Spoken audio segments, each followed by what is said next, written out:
यत्र विहायसि प्रविपुले स्थातुं क्षणं न क्षमम् तत्रास्ते गुणरत्नरोहणगिरियो देवदेवो महान् चित्रं नात्र करोति कस्य मनसा दृष्टा पुरे सिरिपुरे सश्रीपार्श्वजिनेश्वरो विजयते दिग्भाषिषां शासनम् पत्र टिके न जहाँ अधर में गुण रत्नों का गिरिवर हो कितना विस्मय किसे नहीं हो चलो देख लो सिरपुर को देवों के भी देव पार्श्व जिन अंतरिक्ष में शांत रहे युगों युगों तक दिगंबरों का जिन शासन जयवंत रहे। आज का दिन वह है जिस दिन को धन्य कहा जाता है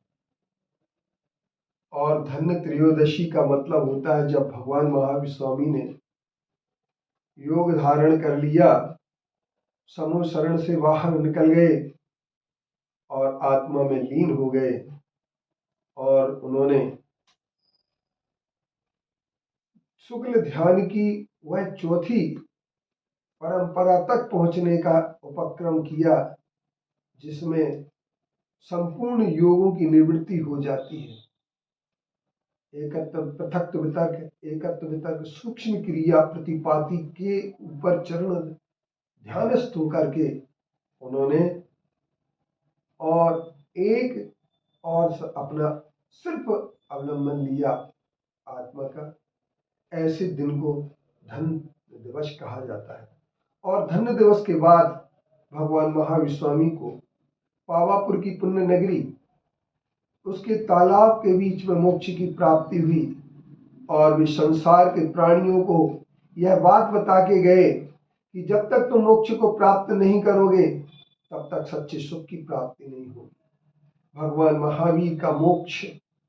सिर्फ वही मोक्ष है कि जिसमें जैसे सोने को तपा करके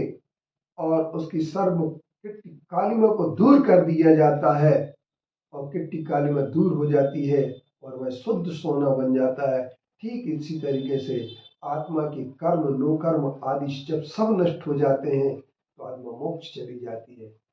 भगवान महावीर स्वामी ने सम्यक दर्शन, सम्यक ज्ञान, सम्यक चारित्र्य के रत्नोत्तर मार्ग को अपना कर उन्होंने आत्मा को शुद्ध स्वरूप में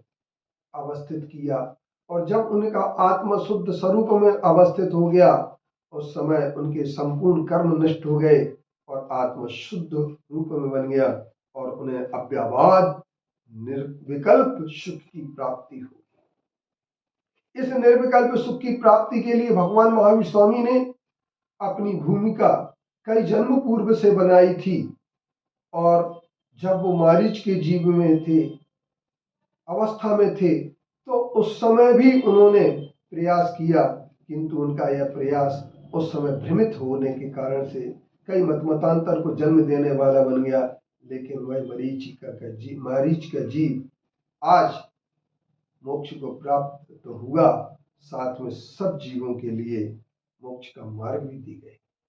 और उन्होंने यह मार्ग भी बताया कि जब तक हम सत्य और अहिंसा के ऊपर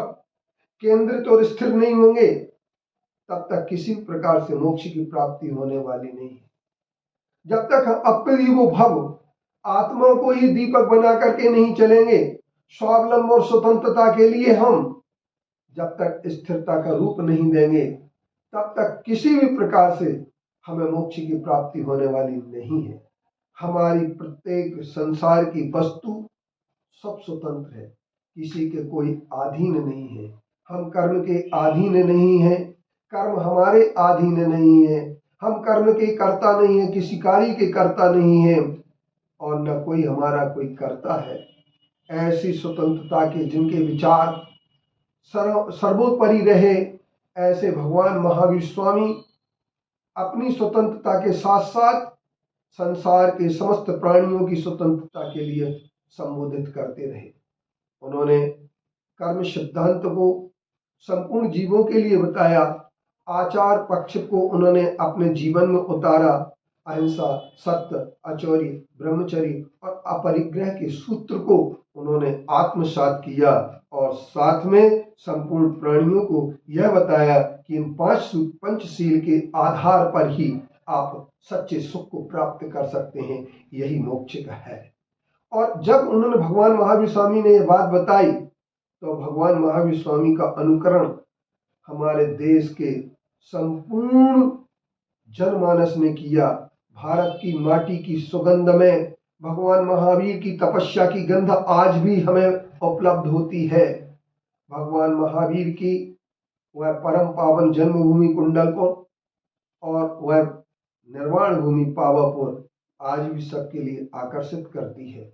हम भगवान महावीर स्वामी के उन माता पिता को भी धन्य मानते हैं, चाहे वो सिद्धार्थ जी स्वयं मोक्ष भले न प्राप्त कर पाए हों, किंतु उनके पुत्र भगवान महावीर स्वामी ने 72 वर्ष की उम्र में मोक्ष अवश्य प्राप्त कर लिया। उनकी माँ त्रिशला देवी जिनका धन्य है, वह जिन्होंने ऐसे पुत्र को जन्म दिया जो मोक्ष में अकेले स्वयं नहीं गए, किंतु न जाने असंख्यात जीवों के लिए मोक्ष मार्ग बताने में सफल रहे और सब जीवों को मोक्ष मार्ग का निष्प्रय हो उपदेश देने वाले भगवान महावीर स्वामी हम सबके वंदनीय, उपासनीय और अर्चनीय है।